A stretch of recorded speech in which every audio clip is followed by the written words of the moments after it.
Hello everyone, இன்றைக்கி என்ன ஸ்பெஷல்னால் முட்டை மிட்டாய். அதுக்கான இன்க்ரீடியன்ஸை நான் ஃபஸ்ட்டு சொல்லிடுறேன்.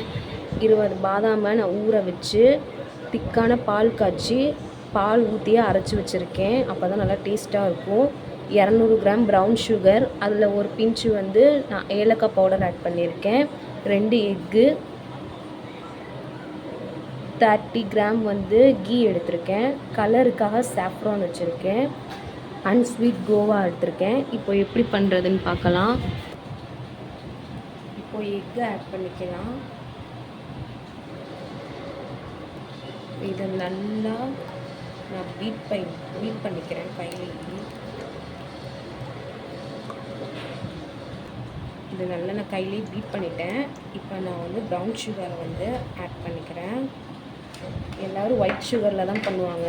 சரி, நான் ப்ரௌன் சுகரில் பண்ணுறேன். அப்போ தான் டேஸ்ட்டாகவும் இருக்கும், ஹெல்த்தியாகவும் இருக்கும். இப்போ நான் கொஞ்சமாக நெய் ஆட் பண்ணிக்கிறேன். கொஞ்சம் கொஞ்சமாக ஆட் பண்ணுவேன், மொத்தமாக ஆட் பண்ணக்கூடாது.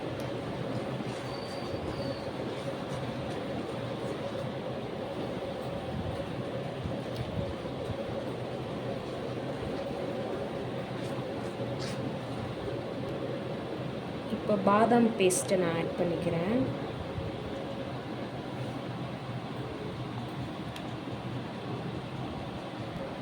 இதையும் நல்லா மிக்ஸ் பண்ணிக்கலாம்.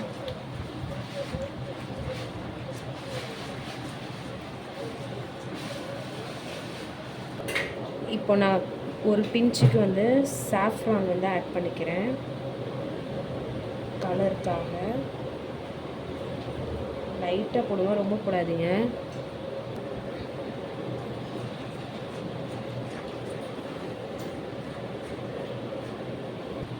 இப்போ நான் கோவாவை ஆட் பண்ணிக்கிறேன்.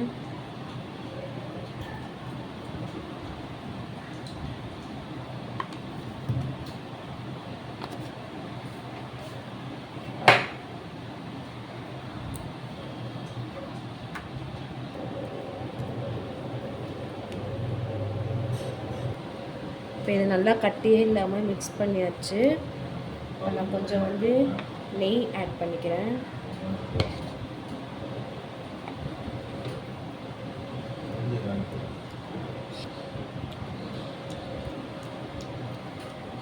இப்போ இதை எடுத்துகிட்டு போய் ஸ்டவ்வில் வச்சு நல்லா கிண்டணும். எப்படி பண்ணுறதுன்னு காட்டுறேன். இப்போ லோ ஃப்ளேமில் ஸ்டவ்வை வச்சுட்டு நல்லா இதை கிண்டணும். கொஞ்சம் திக்காக ஆற வரைக்கும் இதை கிண்டணும். அப்போ தான் நல்லா டேஸ்ட்டாக இருக்கும்.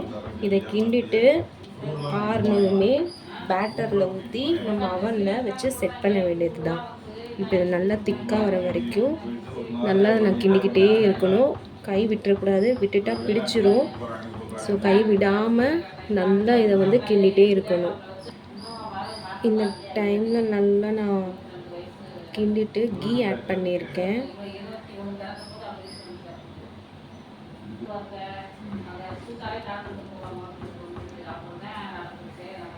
நல்லா பிடிக்காமல் கிண்டிகிட்டே இருக்கணும். பார்த்தீங்கன்னா ஃபஸ்ட்டு இருந்ததோட இப்போ பாருங்கள் இப்படி திக்காக இருக்குன்னு. இதுதான் கரெக்டான பதம். இப்போ இது ஆறுனதும் நான் பேட்டரில் மாற்றி காட்டுறேன். இப்போ நான் பேட்டரில் மாற்றிட்டேன். இதுக்கு மேலே நெய் ஆட் பண்ணிக்கிறேன். அப்போ தான் நல்லா டேஸ்ட்டாக இருக்கும். இது நல்லா உறிஞ்சி வரும்போது மேலே ப்ரௌன் ஷேடில் வரும். இதுதான் டேஸ்ட்டாக இருக்கும், பிடிச்ச மாதிரி.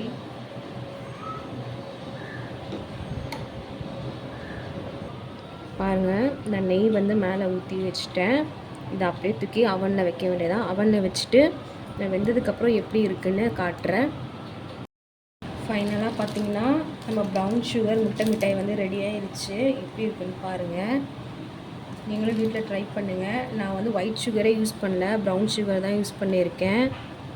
நல்லாயிருக்கு. நீங்களும் வீட்டில் ட்ரை பண்ணுங்கள். இதுக்கான இன்க்ரீடியன்ஸ் நான் டிஸ்கிரிப்ஷனில் கொடுக்குறேன். செக் பண்ணி பார்த்துக்கோங்க. வீட்டில் நீங்களும் பண்ணுங்கள். ரொம்ப நல்லா இருக்குது.